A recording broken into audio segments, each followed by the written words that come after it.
Bonjour à tous, je vous invite à vous approcher. Ceux qui sont dans le hall d'entrée, merci de prendre place.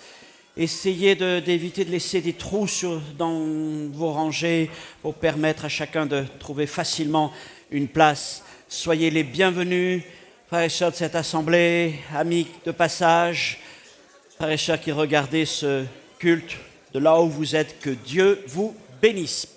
Je voudrais commencer ce moment de culte par la lecture de quelques versets d'un psaume, le psaume 29, un des psaumes que nous avons partagé dans nos méditations matinales cette semaine. Psaume 29, vous le verrez s'afficher à l'écran ou prenez dans vos Bibles, ce qui est tout aussi bien. Voici ce que David écrit.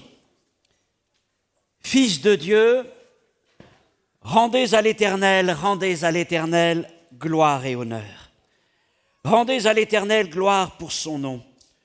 Prosternez-vous devant l'Éternel avec des ornements sacrés. La voix de l'Éternel retentit sur les eaux. Le Dieu de gloire fait gronder le tonnerre. L'Éternel est sur les grandes eaux. La voix de l'Éternel est puissante. La voix de l'Éternel est majestueuse. La voix de l'Éternel brise les cèdres. L'Éternel brise les cèdres du Liban. Il les fait bondir comme des veaux et le Liban et le Sirion comme de jeunes buffles. La voix de l'Éternel fait jaillir des flammes de feu. La voix de l'Éternel fait trembler le désert. L'Éternel fait trembler le désert de Kadès. La voix de l'Éternel fait enfanter les biches. Elle dépouille les forêts. Dans son palais, tous s'écrient gloire et gloire. Alors que nous étions dans la méditation de ce psaume, ce mot m'a interpellé particulièrement, voix. La voix de l'Éternel. Parlons souvent de la parole de Dieu. Et nous croyons dans l'importance, l'efficacité de la parole de Dieu. Elle nous révèle tout le cœur et le projet de Dieu. Et là, ici, il est parlé de la voix de l'Éternel. Il y a la parole de l'Éternel et il y a la voix de l'Éternel. Et cette voix est puissante. Cette voix résonne à travers la création. Cette voix se fait entendre aussi dans le Nouveau Testament. Au moment où Jésus se fait baptiser, une voix se fit entendre du ciel. Celui-ci est mon fils bien-aimé, en qui j'ai mis toute mon affection. Cette voix se fait entendre vers la fin du ministère de Jésus. Et là, elle est comme un tonnerre. Et les gens qui ont entendu cette voix ont été apeurés. C'était la voix du Seigneur. Elle se fait entendre aussi sur la montagne de la Transfiguration lorsque Dieu parle aux disciples qui sont là. Et cette voix, c'est vrai qu'elle est imposante, la voix de Dieu. Et puis, il y a cette voix, c'est la même, mais c'est la voix du berger. Jean chapitre 10. La voix que nous avons appris à reconnaître. Une voix unique. Une voix pleine de consolation, d'encouragement, d'affection, d'amour, de pardon, de réconciliation, c'est la voix de Jésus. La voix de Jésus. Et nous disons, Seigneur, apprends-moi à reconnaître ta voix. Apprends-moi à aimer ta parole et apprends-moi à reconnaître ta voix quand tu parles. Elle peut parler dans nos cœurs, elle peut être douce, elle peut parfois s'imposer à nous. Et il arrive aussi que certains, d'une manière spirituelle, mais entendent la voix de Dieu comme si elle était parfaitement audible. Ça vous est arrivé? Oh Seigneur, qu'est-ce qui vient de se passer? C'est comme si j'avais entendu tes mots, ta propre voix. Et là, ça marque, c'est un souvenir. Alors je ne sais pas si nous entendrons un jour la voix du Seigneur se faire entendre comme ça. Dans les actes, ça arrive, même un jour où un roi se prend pour Dieu, un ange parle depuis le ciel. Donc, une voix peut se faire entendre. Mais ce que je voudrais surtout te dire, c'est sois sensible à la voix de Dieu. Écoute cette voix. Qu'elle soit douce, qu'elle soit comme un murmure, qu'elle soit forte, impérative.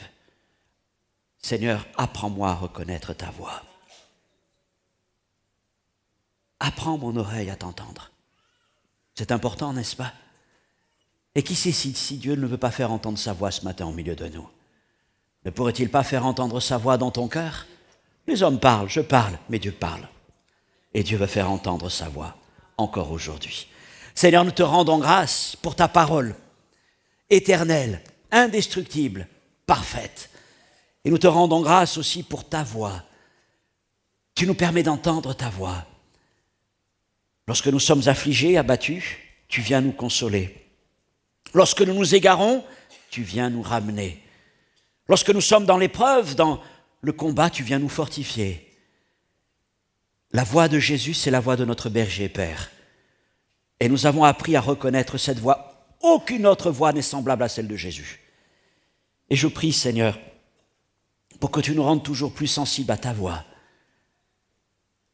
Et je prie pour que ceux qui n'ont pas encore entendu ta voix au milieu de nous puissent l'entendre et la reconnaître comme la voix unique de Jésus-Christ.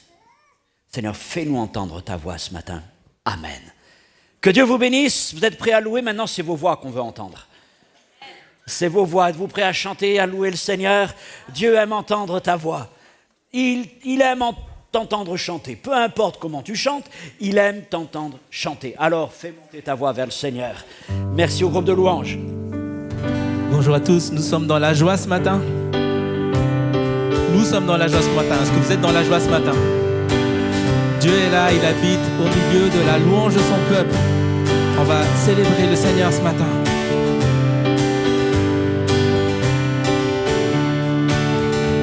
Chantons, car Dieu est là. Poussons des cris de joie. Dressons-lui un trône de reconnaissance, un palais de louange. Chantons le roi des rois. Son amour durera. Et quand on le loue, sa gloire descend sur nous dans son temple ici-bas. Chantons car Dieu est là.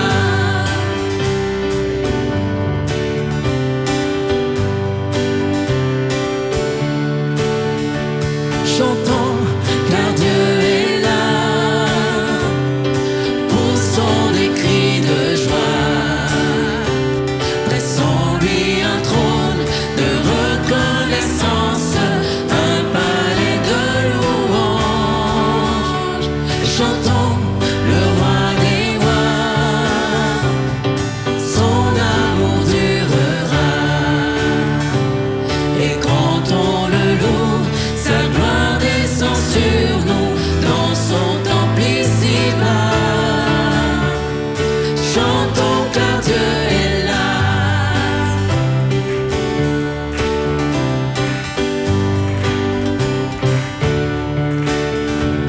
Jésus demeure au milieu de son peuple quand il vient le louer.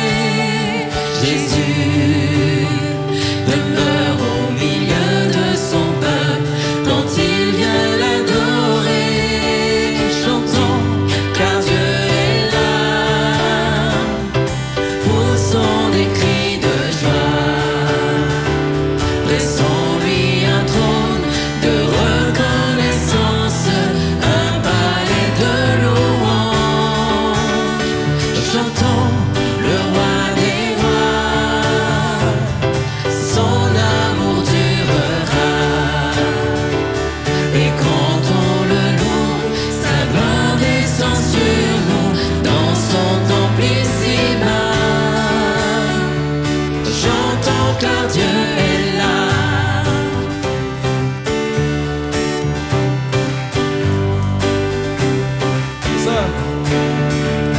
Nous sommes tous assemblés pour l'adorer avec nos instruments, joyeux de ce que Dieu nous a sauvés, faisant monter nos chants. Chantons car Dieu est là.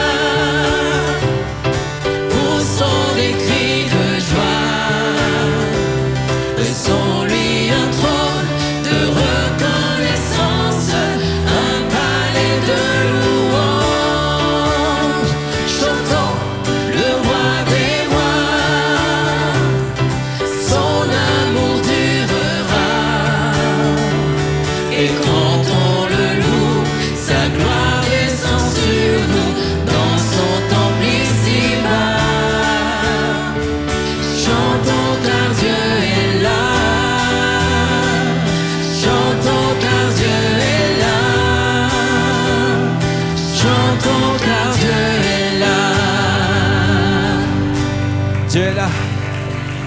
Merci Seigneur, merci pour ta présence ce matin.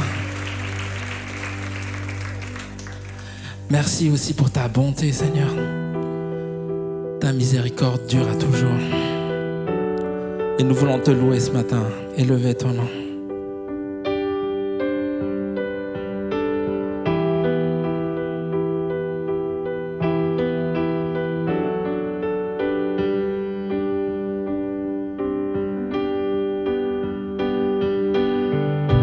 Ta bonté a les dimensions du ciel, ton amour pour moi est éternel.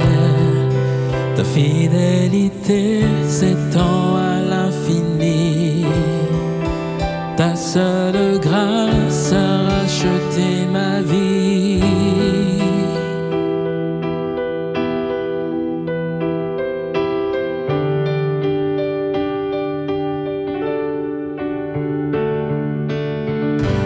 Tes bontés envers moi se renouvellent. Ton amour m'inonde mes merveilles. Ta fidélité s'étend à l'infini. Ta seule grâce a racheté ma vie. Merveilleux, merveilleux est le roi. Merveilleux, merveilleux est le roi. Tu es merveilleux, merveilleux, merveilleux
de tout mon cœur. Je veux chanter, alors mon âme veut s'écrier de tout mon cœur.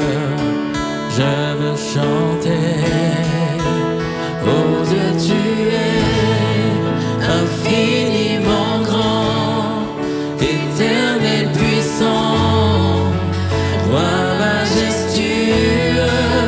Oh Dieu, tu es infiniment grand, éternel puissant, roi majestueux.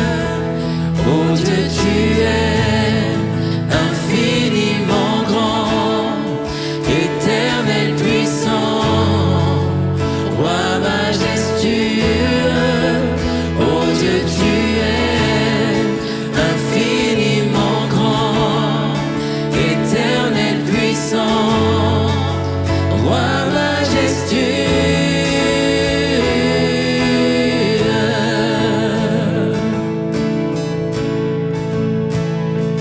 Quand je songe que tu m'as fait, que tu t'es révélé à moi, que pour moi tu as tout créé, tout me révèle ta bonté. Alors mon âme veut s'écrier de tout mon cœur. Je veux chanter, alors mon âme veut s'écrier de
Jésus. Alléluia, Seigneur, à toi la gloire, la puissance, la louange. Prenons le temps, tous ensemble, de faire monter nos voix vers le Seigneur. Comme tu as chanté, loue maintenant, adore avec tes propres mots. Rends grâce au Seigneur, exprime-lui ton amour, ta reconnaissance, ta foi en lui. Alléluia. Fais monter ta louange, ton adoration vers ton Seigneur, ton Dieu, vers l'agneau immolé. Alléluia. Oh Jésus, Jésus, tu as fait de ton peuple des adorateurs en esprit, en vérité. Tu nous permets de nous approcher de toi ce matin. Seigneur, nous venons saisir ta présence, mon Dieu. Contempler ta gloire, ta majesté. Ouvre nos yeux, Seigneur, ouvre nos oreilles. Ouvre nos bouches, mon Dieu, pour toi, pour raconter tes merveilles, tes beautés, ta majesté, Seigneur. Alléluia, Jésus. Oh Seigneur. Alléluia, tu tires la louange des enfants, mon Dieu. Tu renouvelles le vieillard, Seigneur. Gloire à Dieu, gloire à Dieu. Oh, nous bénissons ton nom, Seigneur. Oh Jésus.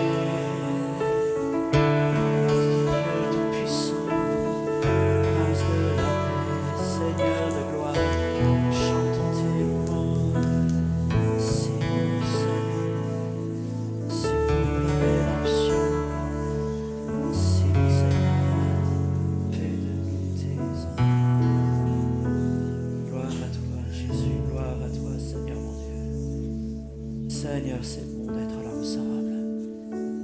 Gloire à Dieu. Seigneur, fais-nous du bien encore. Alléluia. Tu es bon. Tu es Seigneur. Que ta gloire.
Alléluia. Amen, Seigneur.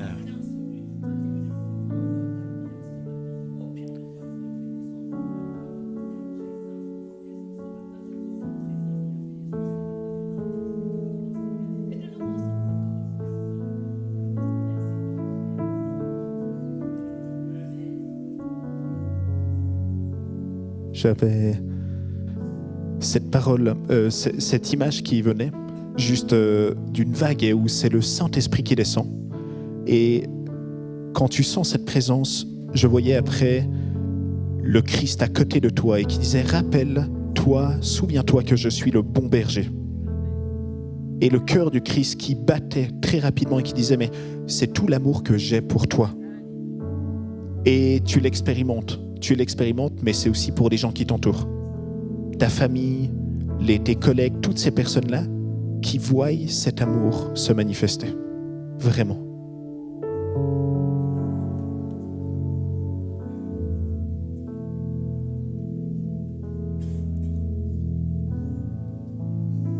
Dans Hébreux 9, verset 12, je lis « Et il est entré une fois pour toutes dans le lieu très saint, non avec le sang des boucs et des veaux, mais avec son propre sang, ayant obtenu une rédemption éternelle. Car si le sang des taureaux et des boucs et la cendre d'une vache répandue sur ceux qui sont souillés sanctifie et procure la pureté de la chair, combien plus le sang de Christ, qui par l'Esprit éternel s'est offert lui-même sans tache à Dieu, purifiera-t-il votre conscience des œuvres mortes, afin que vous serviez le Dieu vivant. » Alors que nous étions en train de louer, j'avais juste cette pensée qui nous rappelait que le sacrifice de Jésus-Christ est parfait. Il n'y a rien à enlever, à rajouter à son sacrifice. Et toi qui es ici et qui penses que tu as trop péché, c'est comme si le Seigneur te disait qu'il n'y a pas de péché que le Seigneur ne peut pardonner, il n'y a pas de faute que le Seigneur ne peut effacer. Mais pour cela, tu dois croire ce que Jésus a accompli à la croix. Tu dois croire que le sang de Jésus purifie, ôte le péché.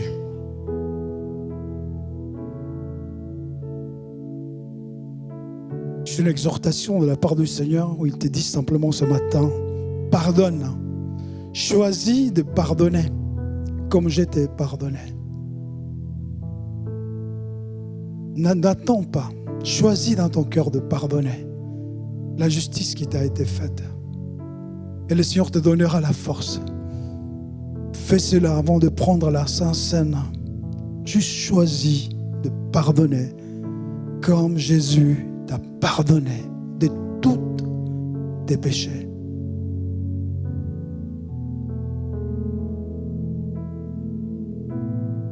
Alors tu es là et tu te poses encore des questions, tu as des doutes et tu n'arrives pas à avancer parce que tu n'arrives pas à croire que ce sacrifice a été parfait. Parfait. Alors que Jésus, il était à la croix et il a regardé à travers les âges et il te voyait toi. Il te voyait toi et il a porté tous tes péchés, passés, présents et futurs. Et il les a portés tous. Et si tu as accepté Jésus comme ton sauveur, il n'y a plus aucune condamnation. Il t'a dit, il n'y a plus aucune condamnation. Ces voix que tu entends, c'est les voix de l'enfer. Parce que Satan n'est pas content. Il ne veut pas que tu continues. Mais il te dit à toi, et tu sais que cette parole est pour toi, il te dit, il n'y a plus aucune condamnation. Amen, Jésus. Amen, Seigneur. Béni sois-tu, mon Dieu. Béni sois-tu, Jésus-Christ. Alléluia. Je vais inviter l'équipe de Sainte-Seine à se préparer, on distribuer le repas. Je vous invite à garder les éléments, ne les consommez pas tout de suite. Gardez le pain, gardez la coupe. Nous prendrons le repas du Seigneur ensemble et pendant ce temps, le groupe de louanges nous conduit dans un prochain chant.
Tu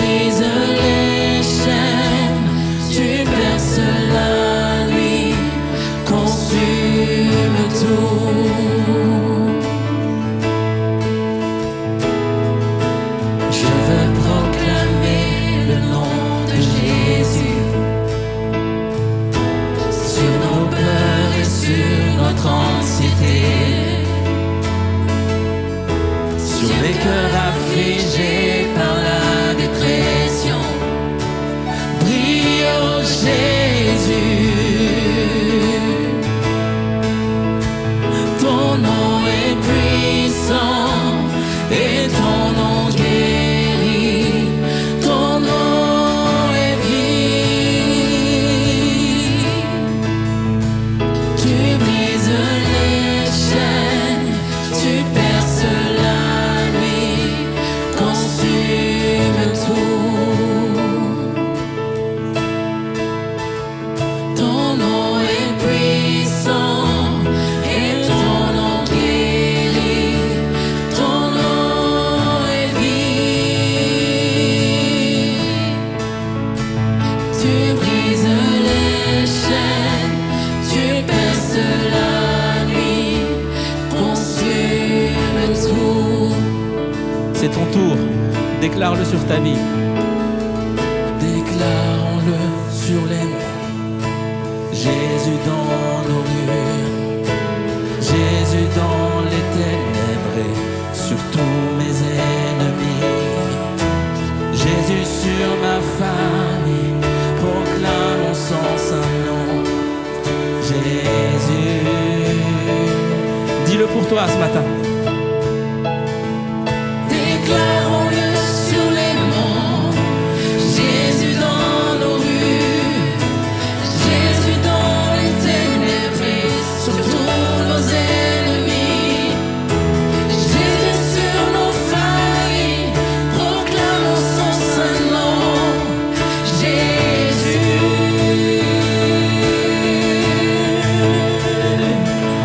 Déclarons-le sur les monts, Jésus dans nos rues, Jésus dans les ténèbres et sur tous nos ennemis. Jésus sur nos failles, proclamons son saint nom. Jésus. Car son nom. Ton nom est puissant et ton nom guérit, ton nom est vie. Tu brises les chaînes, tu perces la nuit, consume tout. Ton nom est puissant et ton nom guérit, ton nom est vie.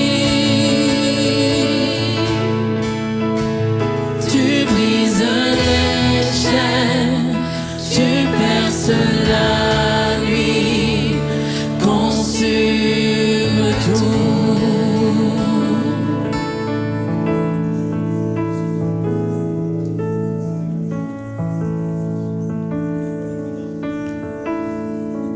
Paul écrit dans 1 Corinthiens chapitre 11 verset 33. Ainsi, lorsque vous vous réunissez pour prendre le repas, attendez-vous les uns les autres. Nous allons prendre le repas et nous voulons nous attendre les uns les autres. Nous ne précipitons pas à prendre le pain, la coupe. Ce repas n'est pas un repas individuel. C'est un repas communautaire. Il n'a de sens que parce qu'il est pris tous ensemble. Jésus a pris pour la première fois, il a distribué le pain et la coupe au milieu de ses disciples et des frères et sœurs qui étaient là. Les uns les autres. Et nous nous attendons. Dans le sens où n'oublions pas celui qui est à nos côtés, celle qui est à nos côtés. Peut-être toi, tu es prêt à prendre le repas. Tu rends grâce au Seigneur pour les bénédictions qu'il t'accorde et tu dis, Seigneur, je prends ce repas encore parce que tu me fais tellement de bien, tellement d'espérance. Mais qu'en est-il de celui qui est à tes côtés? Peut-être ce matin, il a besoin de marquer un temps, de s'arrêter parce que son cœur est lourd. La situation qu'elle traverse peut être difficile. Parce qu'il y a une prière qui monte de son âme vers le Seigneur pour une guérison, pour une délivrance, une situation qui est là. Peut-être aussi parce que ce frère, cette sœur a besoin de se replacer devant le Seigneur par rapport à certaines choses dans sa vie.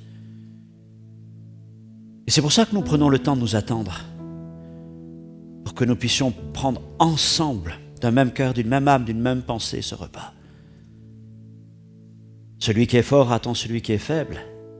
Celui qui se réjouit attend celui qui a besoin d'être consolé, pour que nous puissions ensemble partager ce repas dans la présence du Seigneur.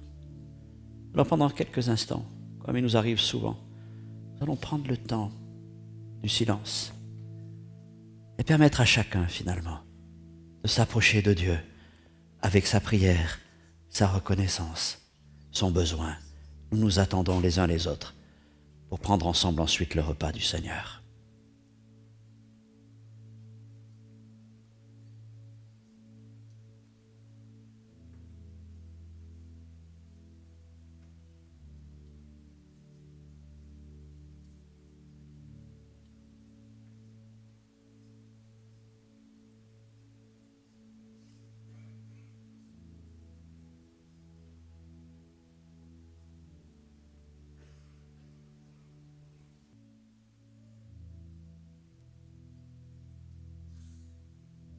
Seigneur, ce matin, nous voulons former qu'un seul corps. Et nous voulons ensemble participer à un seul pain, à une seule coupe. Car il n'y a qu'un seul Sauveur, qu'un seul Rédempteur, Jésus-Christ. Mais nous voulons nous approcher de toi comme un seul corps. Nous nous attendons les uns les autres, Seigneur mon Dieu, en priant les uns pour les autres, demandant de fortifier celui qui est faible, de relever celui qui est abattu, de consoler celui qui a besoin, Seigneur, d'encouragement, de visiter celui qui a besoin de restauration, d'accorder ta grâce à celui qui a besoin, Seigneur mon Dieu, de placer des choses devant toi, Seigneur, de remettre des choses dans sa vie en ordre. Prions pour celui qui a besoin de guérison, Seigneur. Oui, nous nous attendons les uns les autres.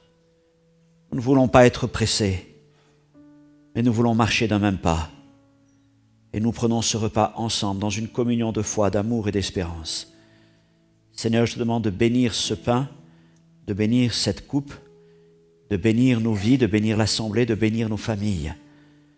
Merci encore pour l'unité que tu répands au milieu de nous. Dans le nom de Jésus-Christ, amen. Nous prenons le pain et nous prenons la coupe.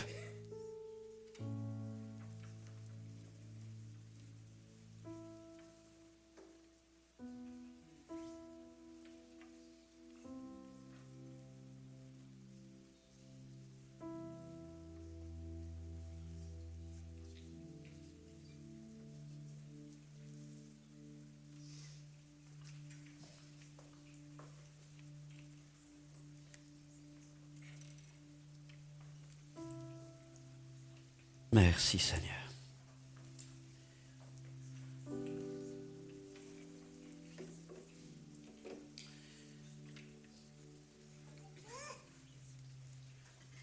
Nous nous attendons encore les uns les autres.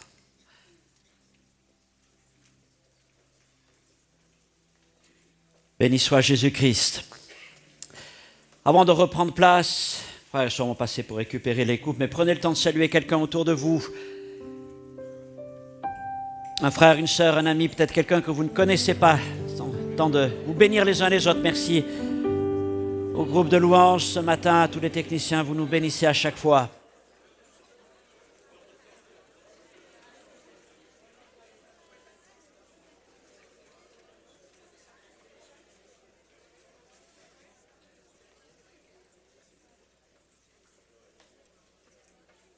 Si vous êtes mal assis sur le fond, vous n'avez pas il y a de la place sur le devant, vous pouvez vous approcher. Les bancs sont plus tendres devant.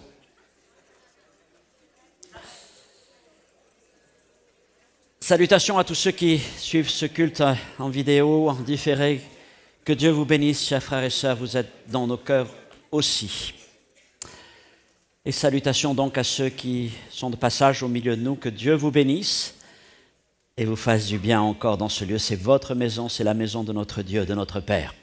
Nous retournons ce matin dans la première épître aux Corinthiens, chapitre 14. Nous n'avons pas avancé beaucoup, nous sommes toujours au verset 1er, mais c'est un peu le verset chapeau de tout ce chapitre, donc on va pouvoir dérouler les choses à partir de ce verset. Vous commencez à le connaître, c'est donc le 3e message sur les dons spirituels.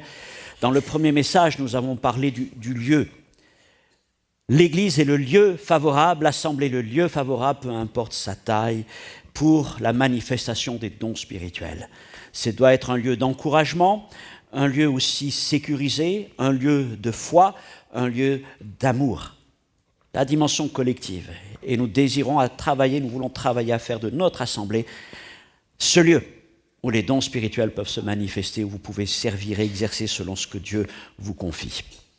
Puis, il y a 15 jours, le 2e message portait sur, en quelque sorte, le cœur. Qu'est-ce qui nous motive? Qu'est-ce qui nous pousse à exercer les dons spirituels? Et nous sommes arrêtés sur ces 2 dimensions, l'amour et le zèle. L'amour pour nos frères, le zèle pour le Seigneur, pour le service de Dieu. Et c'est donc là la dimension individuelle. Aujourd'hui, il y aura encore plein de choses à dire, c'est certain, mais je vais voir un dernier message avec vous sur cette question et nous allons rentrer dans le concret en quelque sorte. Nous allons voir comment pratiquer les dons, à quels dons aspirer et dans quel but exercer les dons spirituels. Le titre de ce message, c'est donc « Prophétie et langue dans l'Église ».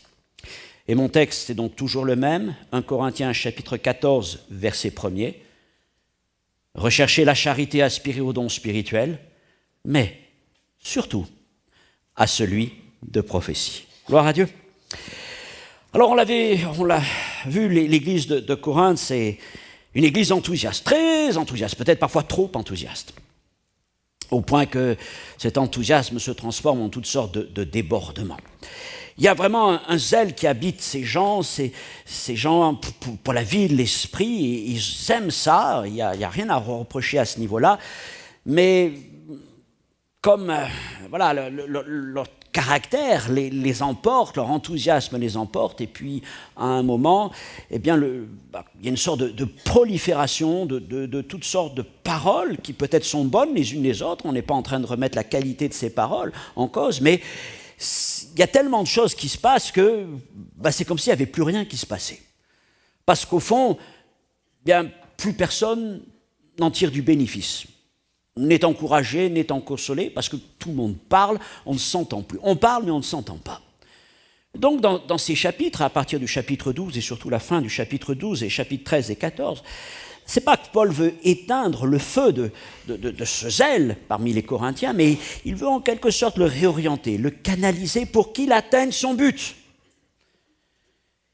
Et je vous avais montré la dernière fois que tout ce chapitre, ces 2 chapitres, 13 et 14, s'articulent autour du même verbe, aspirer. On le trouve 3 fois, au début, au milieu, à la fin. Donc c'est clair, le message c'est aspirer. Et aspirer, c'est littéralement le mot grec, c'est zéler, être zélé, avoir du zèle. Vous voyez, je me dis parfois, aspirer c'est un peu faible. Parce qu'entre aspirer à quelque chose et être zélé vraiment pour quelque chose, il y a quand même, peut y avoir une marge, n'est-ce pas? Et eux, en tout cas, ils les encouragent à être zélés. Donc, il ne veut pas du tout éteindre cette passion. Non, soyez zélés. Soyez zélés. Alors, 3 fois, ce verbe apparaît. Au début, 1 Corinthiens 12, 31, lorsqu'il leur dit « aspirez aux dons les meilleurs ». Ensuite, au milieu, le verset que nous venons de lire, « aspirez aussi aux dons ». Et à la fin de cet enseignement, à la fin du chapitre 14, aspirer aux dons de prophétie. Et donc, vous voyez, par 3 fois, il les encourage à être zélés, et à chaque fois, ce qu'il les invite à rechercher, ce sont les dons spirituels. Aspirer aux dons, aspirer aussi, aspirer à la prophétie. Donc, il les encourage dans ce sens. Au début, au milieu, à la fin, et entre chaque apparition de ce verbe, il y a un message, une idée particulière. D'abord, au chapitre 13, c'est comment aspirer l'amour. Avant toute chose, l'amour. Le chapitre 13, un des chapitres préférés des croyants, et même de ceux qui connaissent à peine la Bible. Parce que vraiment, les mots sont merveilleux. Ils touchent le cœur. C'est extraordinaire parole. L'amour. Et ce chapitre 13 finit par l'amour la plus grande des choses. De ces trois choses, même que la foi, que l'espérance. Et puis, au début du chapitre 14, rechercher l'amour. Voilà. C'est première idée. Comment exercer les dons?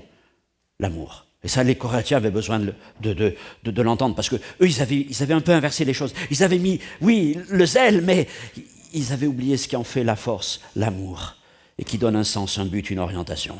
Et puis après donc avoir traité de l'amour longuement pendant le chapitre 13, eh bien au chapitre 14, là, il va répondre à la question, en fait, à quel don aspirer? On va le voir, la prophétie en priorité, en premier lieu, et puis dans quel but aspirer? L'édification. C'est-à-dire bénir, encourager, être utile, c'est toutes des choses qu'on va voir ce matin. Donc les dons sont très concrets, dans la vie de l'Église. Les dons ne sont pas accessoires. Ce n'est pas quelque chose qui pourrait se faire. Et Paul, après avoir longuement parlé sur l'amour, en vient aussi aux dons spirituels. Il n'oublie pas que son thème premier, ce sont les dons spirituels. Il a parlé de l'amour, mais dans le cadre des dons spirituels. Il n'a pas parlé de l'amour pour parler de l'amour, mais il a commencé en disant « aspirez aux dons spirituels ». Je vais vous montrer une voie par excellence, celle de l'amour. L'amour est le chemin par excellence pour vivre une vie abondante et bénie dans le domaine des dons spirituels. Donc rechercher l'amour, mais aussi aspirer aussi aux dons spirituels. Autrement dit, ne choisissez pas entre l'amour et les dons. Or, parfois, c'est ce qui est arrivé dans certains milieux. Dans certains endroits, c'est l'amour, mais les dons, c'est fini. Et dans d'autres endroits, c'est complètement l'opposé. C'est les dons, la vie de l'esprit, toutes ces choses. Ah oui, ça, on en veut Seigneur, mais on oublie parfois aussi l'amour. Rechercher l'amour, aspirer aussi aux dons. Et surtout à celui de prophétie. Donc il ne faut pas faire de choix, parce que Paul sait très bien que quand il manque l'un, eh bien il y a un déséquilibre. L'amour et les dons de l'esprit. Non, les dons de l'esprit ne sont pas une option, une possibilité. Paul n'est pas en train de dire, bon, si jamais dans votre culte ça arrive, on ne sait pas, mais si jamais ça arrive à quelqu'un, il n'est pas en train de dire, si parmi vous certains sont sensibles, il n'est pas en train de dire, si vous vous rappelez pendant votre culte de garder quelques minutes éventuellement pour ça, non. Il dit, aspirez aux dons. Soyez zélés. Soyez disposés, disponibles pour vivre cette dimension-là. Pourquoi? Parce que les dons spirituels sont un témoignage de la présence et de l'action du Saint-Esprit. Nous sommes tous convaincus que le Saint-Esprit est présent au milieu de nous. Dans toutes les dénominations chrétiennes, dans toutes les traditions chrétiennes, on croit que l'Esprit du Seigneur est présent au milieu de l'Église. Le problème, c'est que dans beaucoup d'églises chrétiennes, aujourd'hui, le Saint-Esprit est le Dieu muet. Or, je ne sais pas s'il est muet ou si on l'a muselé. Mais parfois, il arrive aussi qu'on se muselle nous-mêmes, ou qu'on muselle les autres. Mais le Saint-Esprit veut parler. Il n'est pas un simple auditeur silencieux, et encore moins une simple lumière ou une bougie qu'on allumerait pour se dire « le Saint-Esprit est là ». Non, le Saint-Esprit veut parler pour son peuple et par son peuple. Et donc, Paul nous invite à être une église disponible. Pas spectatrice, mais disponible. Avec ce beau verset d'un Corinthiens 14, 26, lorsque vous vous assemblez, donc lorsque vous formez l'église, les uns ou les autres parmi vous ont-ils un cantique, une instruction, une révélation, une langue, une interprétation, que tout se fasse pour l'édification. Alors évidemment, avec l'agrandissement de l'Église, des églises, il n'est pas toujours, on s'organise au mieux, parce qu'on a compris aussi qu'il faut que les choses soient en ordre. Mais nous voulons toujours, et nous désirons toujours, laisser place aux spontanéités de l'esprit, à cette liberté de l'esprit, accompagner, sécuriser, mais que chacun puisse aussi trouver dans l'assemblée une possibilité de s'exprimer, dans la louange, dans le service, mais aussi dans les dons spirituels ou dans les prières. Donc Paul ne décrit pas une assemblée passive.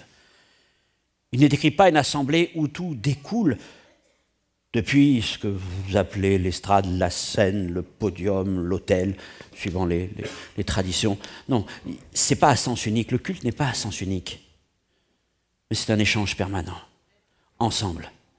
Et cette vie, cette liberté doit être là, avec un but, l'édification commune. Que chacun soit encouragé, affermi dans sa foi. Aspirer signifie donc, ne soyez pas seulement présents, soyez prêts. Ne soyez pas seulement auditeurs, soyez aussi des instruments. Soyez aussi des instruments. Alors maintenant, Paul va préciser son propos et il va nous dire à quoi aspirer et dans quel but. Aspirer au don spirituel, 1 Corinthiens 14, 1, mais surtout à celui de prophétie. Alors parlons de la prophétie. La prophétie, c'est en quelque sorte parler pour édifier. Parler pour édifier. Et Paul la met en première, la priorité de la prophétie, surtout celui de prophétie. Pourquoi pas les guérisons? Pourquoi pas les miracles? Pourquoi pas les visions ou les langues en premier? Et pourquoi la prophétie? Est-ce que la prophétie serait plus impressionnante que le reste des manifestations spirituelles? Non, peut-être pas, parce qu'en fait, on va le voir, elle est la plus simple d'entre toutes. Mais la prophétie a ceci d'important au-dessus de tous les autres dons spirituels, c'est qu'elle est immédiatement bénéfique à tous. Or, Paul raisonne toujours à partir de l'assemblée. Qu'est-ce qui est bon pour l'assemblée? Qu'est-ce qui va édifier l'assemblée? Et ce qui édifie l'assemblée en premier dans la vie de l'esprit, dans les dons spirituels, c'est la prophétie, parce que son but, c'est l'édification commune. Maintenant, la prophétie est aussi importante parce qu'elle manifeste la présence de Dieu au milieu de l'assemblée. Alors, encore une fois, nous sommes tous convaincus que le Saint-Esprit est présent au milieu de nous. Là, 2 ou 3 s'assemblent en mon nom, je suis présent, avait dit Seigneur. Donc, il est présent avec nous, il est présent dans ce lieu. Présent, c'est une chose, agissant, c'en est une autre. 1 Corinthiens 14, 24, 25. Si tous prophétisent, et qu'il survienne quelques non-croyants ou homme du peuple, il est convaincu par tous, il est jugé par tous, les secrets de son cœur sont dévoilés, de telle sorte que tombant sur sa face, il adorera Dieu et publiera que Dieu est réellement au milieu de vous. Seigneur, tu es présent au milieu de nous. Nous pouvons le chanter, nous pouvons le dire, mais lorsque le Saint-Esprit parle au sein de l'assemblée, les gens disent Dieu est réellement présent au milieu de nous. Pourquoi? Parce que la prophétie touche les cœurs. Il le dit là. Elle peut révéler des situations cachées, elle peut convaincre, elle peut juger, et elle va amener quelqu'un, même quelqu'un qui ne connaît pas véritablement qui est Jésus, qui est Dieu, il va l'amener à l'adoration et à reconnaître qu'il est présent dans ce lieu, que quelque chose se passe dans ce lieu. Pourquoi? Parce que Dieu parle à travers la prophétie. Pas forcément d'une manière spectaculaire, mais d'une manière précise. Dieu parle au cœur. Dieu parle à un homme, Dieu parle à une femme. Et combien, vous le savez, et peut-être ça a été votre cas, on peut dire oui, je suis entré un jour dans une église, Dieu m'a parlé. Je parlais au tout début du culte de la voix du Seigneur. Eh bien, il y a des moments où nous entendons véritablement cette voix. Et elle peut se manifester à travers des dons de l'Esprit, gloire à Dieu. Et donc les dons spirituels manifestent la présence active du Saint-Esprit dans l'Église. Dieu est présent, Dieu agit en parlant à son peuple. Alors, arrêtons-nous un peu plus encore sur la prophétie pour voir ce qu'est la prophétie selon 1 Corinthiens 14. Alors, la prophétie, c'est une parole publique. Pas simplement quelque chose qu'on garde pour soi-même. C'est quelque chose qui doit être partagé, exprimé au sein de l'assemblée. Et ce qui la caractérise, ce n'est ni sa longueur, ni son intensité, mais c'est son origine. Son origine. La prophétie ne vient pas simplement d'une réflexion humaine, elle naît de l'écoute de l'esprit. Voyez-vous, mes frères et sœurs, je pense que c'est un bon moyen de se préparer à à rentrer dans la vie de l'esprit, dans les dons de l'esprit, pour ceux qui ne le pratiquent pas encore, il y a ce qu'on appelle l'esprit de la prophétie. Et l'esprit de la prophétie, c'est l'encouragement, la consolation. Et je pense qu'en tant que disciples de Christ, remplis du Saint-Esprit, nous devons nous préparer. Nous devons cultiver cet esprit de la prophétie, cet esprit d'encouragement. Vous voyez ce que je veux dire? On le cultive dans nos prières, dans notre vie de tous les jours. Et parfois, eh bien, dans cette communion avec le Seigneur, eh bien, nous nourrissons par nous-mêmes des pensées. On veut bénir, il y a des paroles de lecture biblique, tout ça. Et on veut bénir notre frère, notre sœur. Et c'est un moyen, eh bien, de préparer nos cœurs à recevoir des paroles du Saint-Esprit. Parce que Dieu voit des cœurs préparés et des cœurs désireux de le servir. Des cœurs à l'écoute du Saint-Esprit. Et souvent, je dis, qui veut des communications de l'Esprit doit chercher une communion avec lui. Qui veut des révélations de l'Esprit doit chercher une relation avec lui. La communion de l'Esprit amène aux communications, la relation avec l'Esprit amène à des révélations. Vous ne pouvez pas avoir communication ou révélation sans d'abord cette profonde relation et communion avec le Saint-Esprit. Ça ne s'improvise pas, mais ça se travaille, c'est une véritable amitié. C'est elle qui nous permet d'entendre la voix du Saint-Esprit. Je vous ai souvent parlé du prophète Élie, le vieux prophète sur le mont Carmel, sur le mont Sinaï, qui est capable de discerner la voix du Saint-Esprit dans le murmure. Il a vu que Dieu n'était pas présent ni dans le tonnerre, ni dans le feu, ni dans le vent violent, etc., le tremblement de terre, pardon. Il l'a entendu dans le murmure. Là, il faut vraiment une oreille exercée, n'est-ce pas? Et comme je vous l'ai souvent dit, au début, on est comme petit Samuel. Le Seigneur nous parle, mais on ne connaît pas sa voix. Alors on a besoin d'aller voir les anciens. Qu'est-ce qui se passe? Écoute, la prochaine fois, réponds, parle, car ton serviteur écoute. Et le Seigneur éduquera votre oreille au fur et à mesure. Gloire à Dieu. Alors, justement, ce qui est compliqué, c'est un peu la première fois. La première fois que j'ai exercé un don spirituel, c'était une interprétation. Oh là là! J'étais en ébullition, c'était comme un volcan qui était en moi. Puis quelqu'un a porté un don spirituel en langue et c'était clair. Pouf, le message est venu après. Puis après, j'ai exercé des dons en langue. Et puis, pendant des mois, je me suis dit, mais Seigneur, moi, j'aimerais bien exercer la prophétie.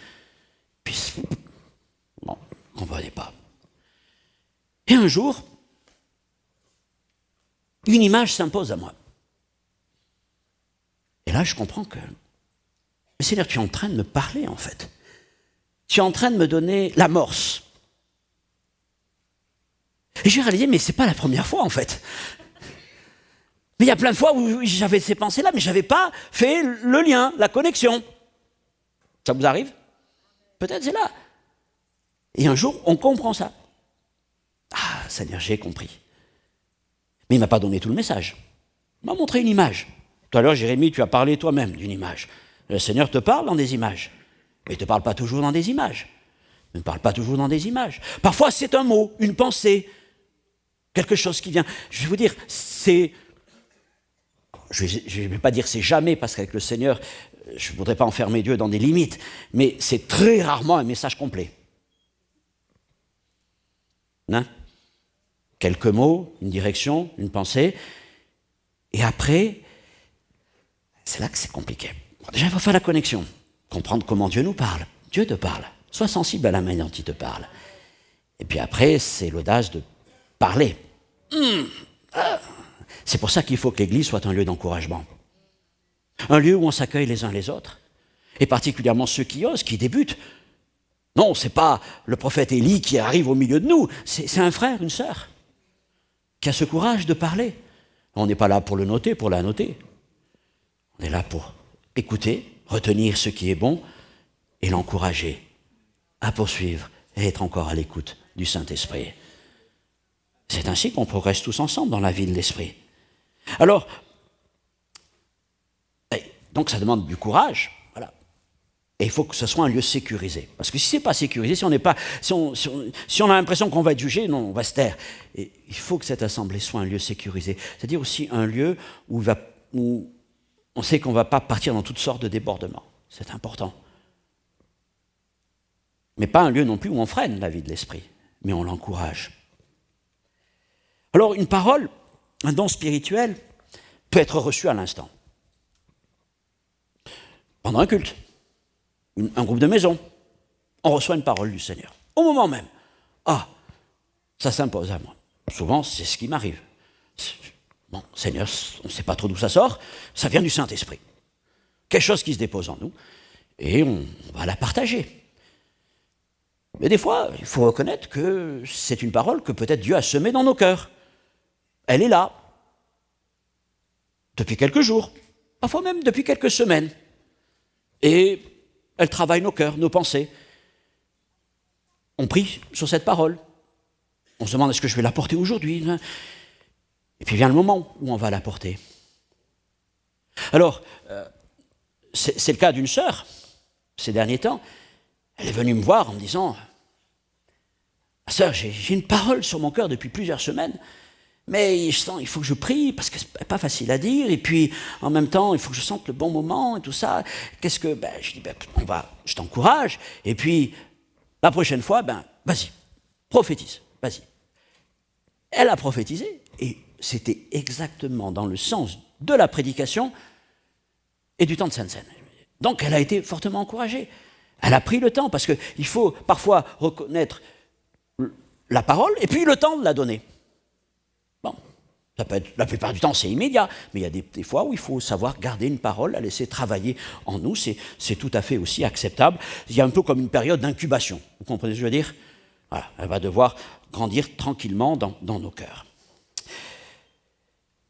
Maintenant, je voudrais partager avec vous 3 caractéristiques de ce qu'est la prophétie. La première, la prophétie, c'est une parole simple. Ça va être 3 mots, 3 adjectifs. 1, simple. Là, il n'est pas question de prophétie directement dans ce verset, mais c'est le même principe. 1 Corinthiens 12, 8. À l'un est donné par l'Esprit une parole de sagesse, à l'autre une parole de connaissance, et j'insiste sur le une. Une parole. Pas tout un ensemble de paroles, une parole. Un message simple à transmettre. Et plus vous le gardez simple, keep it simple, gardez-le simple et puis il sera efficace.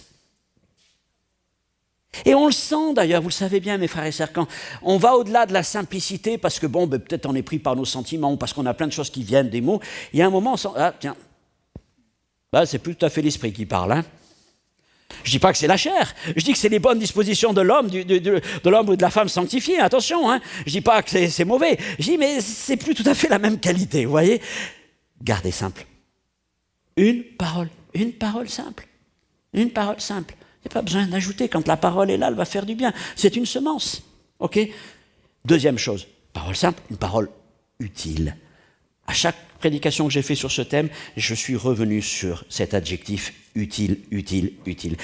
Soyez utile. Paul écrit au verset 6, « Et maintenant, frères, de quelle utilité vous serais-je » Donc il veut être utile. Il ne veut pas être époustouflant, il ne veut pas être ceci ou cela, « je vais leur en mettre plein la vue ». Non. Je veux être utile. Il dit aussi d'Apollos, Apollos s'est rendu utile. Un homme de Dieu, quelqu'un qui prêche comme quelqu'un qui prophétise dans l'Église, et quelqu'un qui cherche à être utile. Il ne cherche pas à en mettre plein la vue. Utile. Paul ne demande pas est-ce spirituel, est-ce impressionnant, mais est-ce utile? Les dons spirituels doivent être utiles, et pour cela, ils doivent être compris de tous. Simple, utile, clair.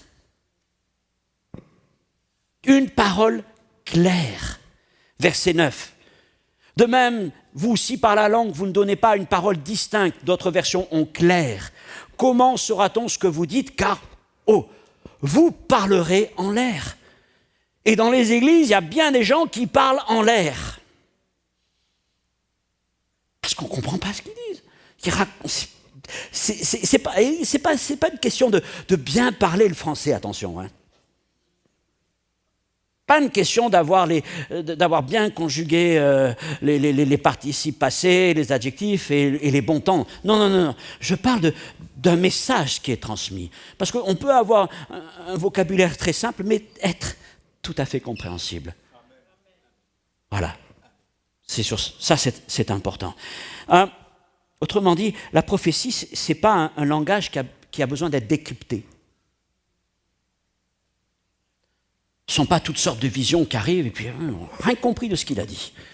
Non, ça doit être utile tout de suite, clair tout de suite.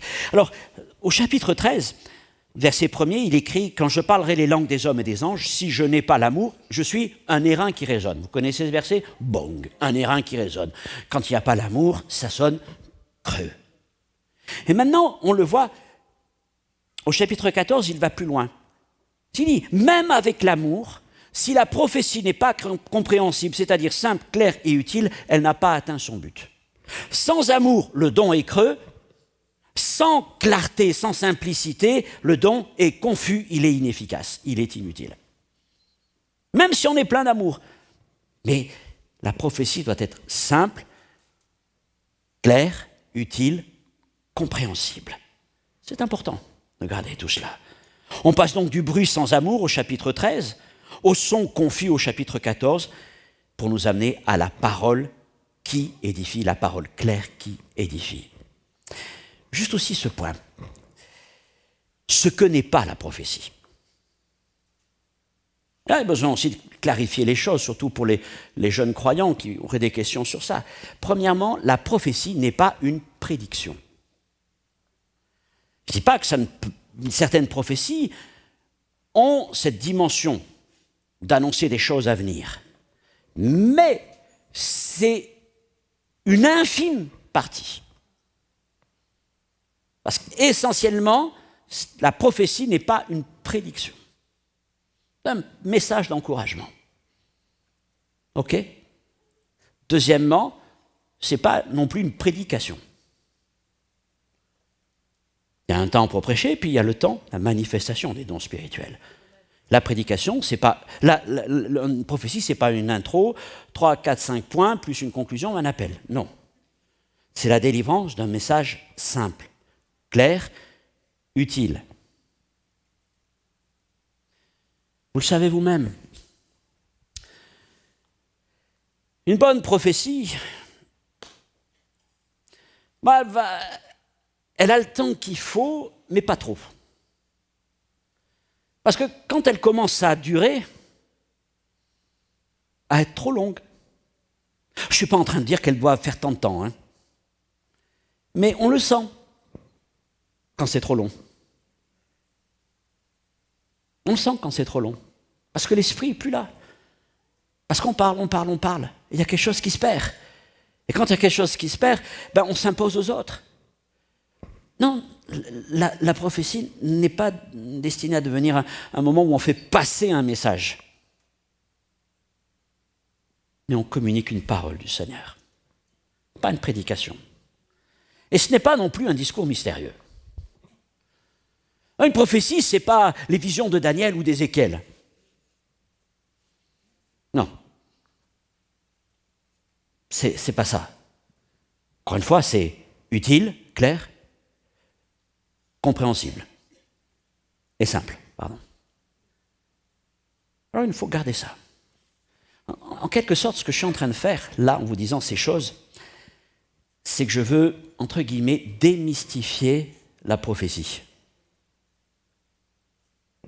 C'est ce que Paul fait aussi. Il veut l'amener à notre niveau.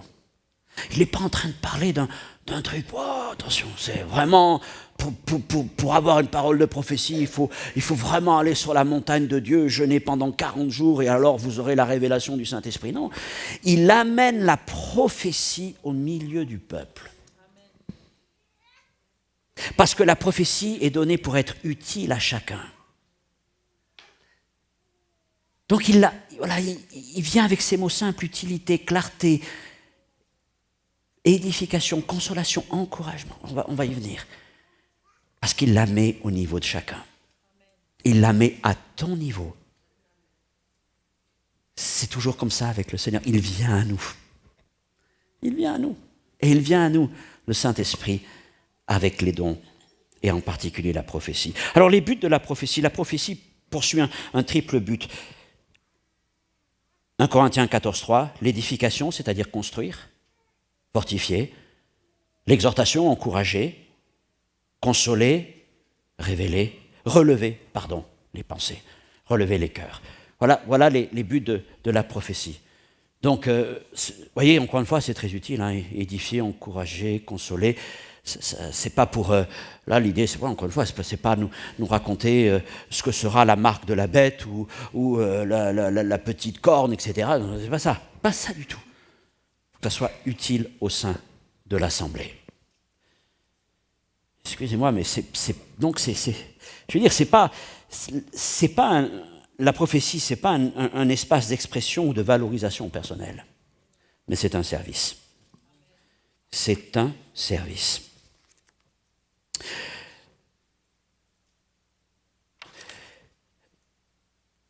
Elle n'est pas là pour impressionner, elle est là pour bâtir. Et c'est pour ça que Paul la place en premier, non pas parce qu'elle est supérieure en essence aux autres, mais parce qu'elle est immédiatement profitable à l'assemblée.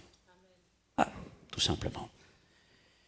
Et pour finir sur la prophétie, avant d'aller rapidement sur les langues, je vais finir avec ce verset. Car vous pouvez tous prophétiser successivement, afin que tous soient instruits, tous soient exhortés. Vous pouvez tous prophétiser. La prophétie n'est pas réservée à quelques-uns. Elle n'est pas l'apanage de quelques ministères. Aujourd'hui, beaucoup de ceux qui se font appeler prophètes volent les dons spirituels. C'est-à-dire qu'ils les réservent pour eux. Le peuple ne parle plus, le prophète parle. Il y a un temps pour que les prophètes parlent, il y a un temps pour que le peuple parle. Les dons spirituels sont une chose, le ministère de prophète, Agabus, Jude, Silas, tel qu'on le voit dans le Nouveau Testament, c'est autre chose. Les deux sont distincts. Dieu a voulu les deux. Mais les dons spirituels viennent de l'assemblée et opèrent au sein de l'assemblée, d'accord ? Viennent de chacun d'entre nous et opèrent au milieu de nous, tandis que les ministères de prophètes que Dieu donne à l'Église, en quelque sorte, ils sont comme extérieurs à l'Église, ils font partie de l'Église, mais ils ne sont pas de l'assemblée locale. Ils sont envoyés vers une assemblée locale, mais en fait, ils travaillent au niveau de l'Église en général. Vous voyez la différence ? Donc, on n'est pas sur le même registre. Les uns ont une parole ponctuelle, le don spirituel, les autres vont certainement plus prêcher, avoir un autre développement. Ok, c'est vrai, mais on ne peut pas simplement dire « Ah, maintenant, on veut simplement que des prophètes ». Non, il ne faut pas perdre cette richesse des dons spirituels et de la prophétie au sein de l'Église. Pourquoi ? Parce qu'elle est l'accomplissement des prophéties de Joël. Après cela, je répandrai mon esprit sur toute chair, vos fils et vos filles prophétiseront. Moïse l'avait déjà annoncé. L'esprit de prophétie a été répandu sur les anciens. Et quelqu'un vient lui dire « Oh, mais il y a ces deux anciens-là qui commencent à prophétiser. » Mais Moïse dit « Mais si tout le peuple pouvait prophétiser, que le peuple du Seigneur soit un peuple de prophètes. » Et la promesse s'est accomplie, cette promesse de Joël, à la Pentecôte. Pierre reprend le même message, vous le savez, la même phase. Parce que Dieu voulait faire de nous un peuple de prophètes. Nous sommes un peuple de prêtres, un peuple de prophètes.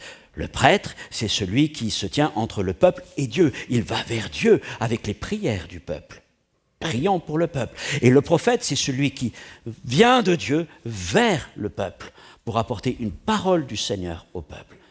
Mais nous sommes tous à la fois prêtres et nous sommes prophètes. Et quand nous venons dans l'assemblée célébrer le culte du Seigneur, ce n'est pas simplement en tant que prêtres, adorateurs que nous le faisons, mais avait aussi cette disposition à être prophète du Seigneur. Dieu a donné la parole à son peuple. Parole qui, pendant des siècles, a été confisquée par le clergé.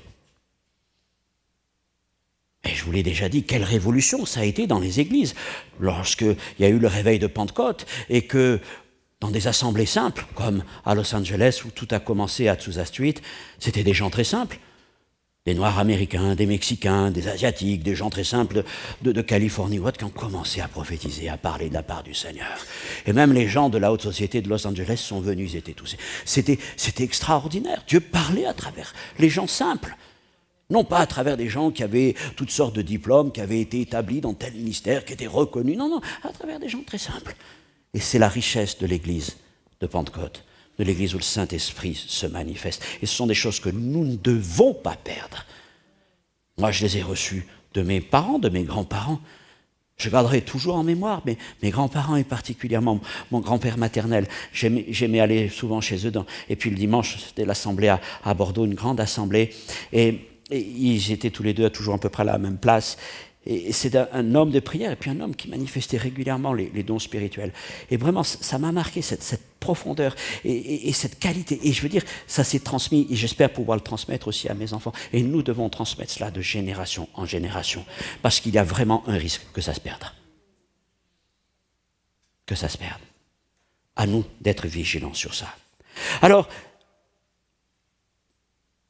c'est pas une obligation, encore une fois, vous pouvez tous prophétiser. C'est pas demain, tout le monde va prophétiser. Vous pouvez, c'est un encouragement. Vous voyez, c'est pédagogique. Mais vous pouvez, par la grâce de Dieu, par le Saint-Esprit répandu sur chacun d'entre nous, remplissant nos vies, vous pouvez prophétiser. Je voudrais parler rapidement, sans trop m'y attarder, mais quand même quelques points sur le troisième section, les langues. Parler des langues. Alors, je ne rentre pas dans les détails. Si vous voulez plus de détails sur le parler en langue et les langues, vous savez que l'année dernière, j'ai fait un podcast sur ça. Il y a plein d'épisodes, vous les retrouvez sur notre chaîne YouTube. Donc, vous pourrez revoir tout ce qui a été enseigné sur le parler en langue. Qu'est-ce que je veux dire? Premièrement, Paul assume pleinement de parler en langue. Paul n'a aucun problème avec le parler en langue. Verset 18, « Je parle en langue plus que vous tous. » Bon, ok. Verset 5, « Je désire que vous parliez tous en langue. » Bon. Ce qui veut dire que Paul ne méprise pas les langues. Il ne les tient pas pour rien. Il ne les relègue pas à un plan secondaire. Il les pratique abondamment, il les valorise. Elles sont au centre de son culte personnel, de sa dévotion personnelle avec le Seigneur. Maintenant, il nous faut voir les choses. Oui, et il dit aussi, excuse-moi, je vais un peu trop vite, il dit aussi, c'est le bénéfice des langues. Celui qui parle en langue s'édifie lui-même. Parce que c'est plus son intelligence qui prie, c'est son esprit qui prie. Parler en langue, c'est vrai que ça nous fait bizarre. Je vous ai souvent dit, ne cherchez pas à analyser la grammaire, le vocabulaire du parler en langue. Il peut arriver que nous parlions dans des langues humaines, mais la plupart du temps, c'est notre esprit qui parle. Il va parler spontanément, mais lui, il ne sait pas faire des phrases. Ne cherchez pas à lui faire des phrases, c'est pas comme ça qu'il parle. Mais il parle d'autre manière. Il parle, lui, il y a des sons qui sortent, mais il y a des choses qui sont exprimées à travers ces sons que l'intelligence ne peut pas comprendre, parce que c'est pas son domaine. Mais Dieu comprend ce que notre esprit veut lui dire, parce que Dieu comprend le langage de notre esprit. Et c'est pour ça que quand on parle en langue, on parle à Dieu. On dit des mystères, mais Dieu les comprend, parce qu'il sait parfaitement ce que notre esprit est en train de lui dire, dans des mots que notre intelligence ne comprend pas du tout, et ce qui l'agace profondément. Et du coup, elle nous dit, mais qu'est-ce que tu racontes? Mais ça a un effet positif. Quand tu parles en langue, tu construis, tu nourris ta foi. Oui, c'est bizarre, mais c'est spirituel. Maintenant, dans l'assemblée, les choses ne sont pas tout à fait pareilles. Et Paul pose cette question, on l'a mentionné tout à l'heure, si je viens à vous en parlant en langue, à quoi vous serais-je utile? Et il établit ce principe dans l'assemblée, ce qui compte c'est l'utilité, ok? Et c'est donc que tous comprennent. Dès lors, une parole audible manifestée en langue dans l'assemblée doit être interprétée afin d'être comprise.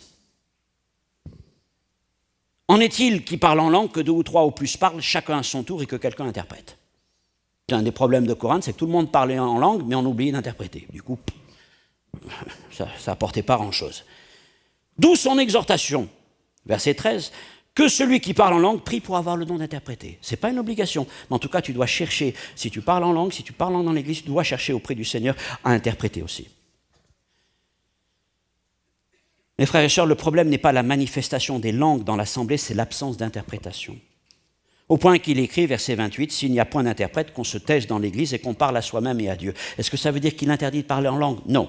Ce qu'il veut dire, c'est que si il n'y a pas d'interprète, d'abord, tu parles pour toi-même. Tu peux parler en langue, mais à voix basse. Tu ne commences pas à vouloir parler au-dessus de tout le monde. Tu parles dans ton cœur ou à voix basse, là, pour toi. Tu parles en langue. Voilà, c'est entre toi et Dieu en quelque sorte. Mais jamais Paul ne dit « ne parlez plus en langue ». Au contraire, il dit « n'empêchez pas de parler en langue ».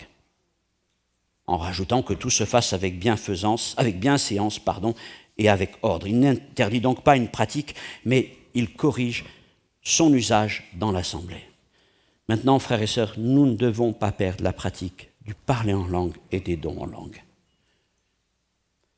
Parmi les paroles les plus puissantes que j'ai eues dans mes ministères ont été des dons en langue. Souvent, le Seigneur m'a donné l'interprétation. Mais j'ai remarqué que les dons en langue nous amènent dans une sensibilité à l'esprit particulière. On reçoit des messages particuliers de Dieu qu'on ne saisirait pas forcément tout le début dans une prophétie. Et vraiment, le Seigneur m'a amené et j'encourage, parce que les dons en langue deviennent rares, pour toutes sortes de raisons, je ne vais pas les évoquer, mais ce sont des grâces du Seigneur pour son peuple. Alors pour finir, Paul n'oppose pas les dons, il ne les met pas en compétition, langue, prophétie, il les ordonne. Les langues ne sont pas inférieures, elles sont différentes. La prophétie construit l'assemblée immédiatement, c'est son grand bénéfice, parce que le message est clair, simple, compréhensible, utile. Les langues, elles, avant tout construisent personnellement et collectivement lorsqu'elles sont interprétées.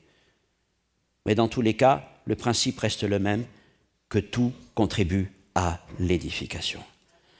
Alors voici pour ces messages, 3 messages d'édification autour du thème des dons spirituels. Et je finis donc toujours avec ce verbe qui nous a accompagnés, aspirer. Aspirer. Comme Paul le disait à Timothée, ranime, ne néglige pas, aspire de nouveau. Prends ce temps de te placer devant le Seigneur, de rechercher cette communion avec le Saint-Esprit et de lui dire, Seigneur, mon Dieu, je suis tel que je suis avec mes forces et surtout avec toutes mes faiblesses, avec mes craintes, ma timidité, avec peut-être mes embarras pour parler. Seigneur, mais me voici, sers-toi de moi. Et que l'assemblée soit un lieu où nous nous accueillons les uns les autres dans la vie de l'esprit, acceptant que le plus faible, le plus fragile puisse parler et reconnaissant que lorsqu'il parle, eh bien, ils nous font entendre aussi la voix de l'esprit. Et c'est ainsi que nous nous bénissons les uns les autres. Vos fils et vos filles prophétiseront, que nos enfants prophétisent, que nos vieillards aient des songes, nos jeunes gens des visions, mais que l'Esprit de Dieu manifeste encore sa présence parmi nous. Gloire au Seigneur. Je voudrais finir en priant et peut-être ce matin, simplement, si quelqu'un voudrait dire ou redire au Seigneur, me voici. Je suis fragile, peut-être, je ne suis pas très compétent, je ne sais pas parler en public, mais Seigneur, me voici pour faire ta volonté. Me voici, Seigneur mon Dieu, pour ranimer ce que tu m'as donné. Seigneur, plein de fois, je me rends compte que tu m'as donné ces amorces, ces images, ces pensées, et je n'ai pas eu le courage, je n'ai pas eu la force de le dire. Seigneur, pardonne-moi pour cela, mais utilise-moi encore. Et si dans tout ce que j'ai dit, dans tous ces messages, Dieu a pu trouver le chemin de ton cœur, bien au-delà de tout ce que je t'ai dit, parce qu'il sait exactement où tu en es. Mais tu sens que le Saint-Esprit t'appelle, te parle. Il veut créer en toi quelque chose de nouveau. Alors je voudrais simplement t'inviter, que tu sois dans ce lieu, que tu sois chez toi, à lever ta main. Pour dire, oui Seigneur, je veux vivre encore cela. Je veux vivre, je veux découvrir ces choses. Je crois qu'elles sont pour l'Église, je crois qu'elles sont pour chacun d'entre nous, je crois qu'elles sont pour moi aussi. Seigneur, et je veux être cet instrument dans l'assemblée. Alors, voilà des mains qui se lèvent ce matin. Voilà, Seigneur, nous venons vers toi avec tels que nous sommes, avec nos forces, nos faiblesses, avec, Seigneur, toutes nos limites par-dessus toute autre chose. Mais, Seigneur, mon Dieu, ce n'est pas d'un homme que nous approchons, c'est du Saint-Esprit, c'est de toi. Et Seigneur, toi, tu connais nos vies, tu prends soin de nous. Seigneur, mon Dieu, je te prie pour que notre assemblée, notre communauté reste une communauté vivante dans le domaine de l'esprit. Oui, nous recherchons l'amour, mais nous aspirons aussi aux dons spirituels et surtout à celui de prophétie, dans le but d'édifier, de nous encourager. Seigneur, mon Dieu, nous ne cherchons pas la compétition, nous ne cherchons pas l'esbrouf, nous ne cherchons pas, Seigneur, mon Dieu, à avoir des paroles qui s'envolent dans tous les sens. Nous voulons être simplement utiles, simple, clair, bénéfique, Seigneur, à chacun d'entre nous. Et tu vois les cœurs, les vies qui sont là devant toi. Tu connais chacun, chaque parcours, Seigneur. Tu connais, mon Dieu, les faiblesses. Tu connais tout ce que tu as déposé dans les vies. Tu connais ceux qui ont été vraiment des sources de bénédiction à un moment dans leur vie. Tu connais ceux qui se sont arrêtés pour toutes sortes de raisons. Tu connais, Seigneur, mon Dieu, les aspirations des plus jeunes qui veulent dire, moi, je voudrais aussi trouver ma place, Seigneur, dans ce domaine.